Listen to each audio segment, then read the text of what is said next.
In the long and glorious history of men butchering each other, we river folk make the best meat.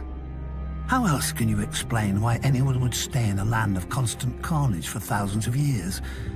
If it wasn't the first men killing the children of the forest here, it was the Andals killing the first men and then each other. Even when the Riverlands finally united behind the kings of House Justman, the unusual silence of peace attracted the Stormlords, Westermen, and those bloody Arnborn to try and take our grain, gold, and women. The problem is, and has always been, that the Riverlands have no natural defenses. Unlike the North, we don't have the neck to keep invaders waist-deep in muck. Unlike the Vale, we don't have mountains with narrow passes easily defended by stable boys with slings. Unlike Dawn, we don't have a blazing sun and, well, the Dornish. My ancestors may have had a funny taste in sigils, but they knew one thing. If you plan on staying in the Riverlands, you'd better have a strong castle. My ancestor, Axel Tully, bright man that he was, realized that most soldiers can't swim, and raised his castle of Riverrun, where the Red Fork and the Tumblestone rivers meet. He built right up to the water on each side, daring attackers to force a crossing. If they wore armor, they'd drown. If they didn't, our archers would feather them from the battlements as they paddled.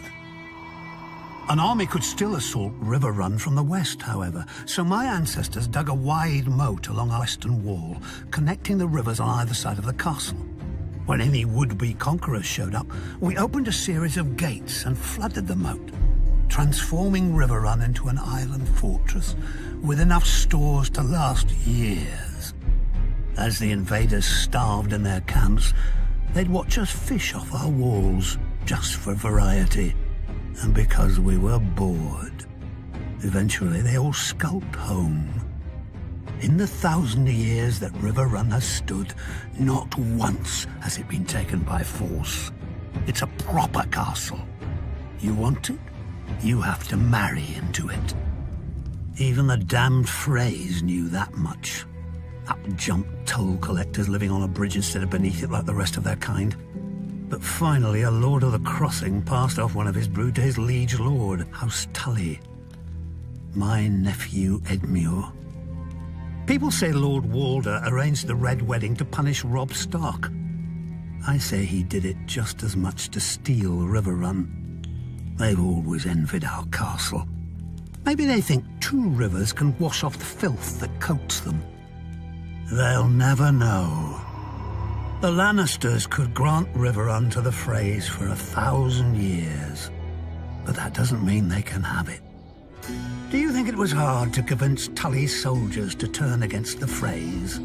Do you think we won't enjoy watching them simper as winter bears down on their pitiful camp? I even carved a new fishing rod for the occasion. When the starving Freys look up at our walls, we'll wave our trouts at them.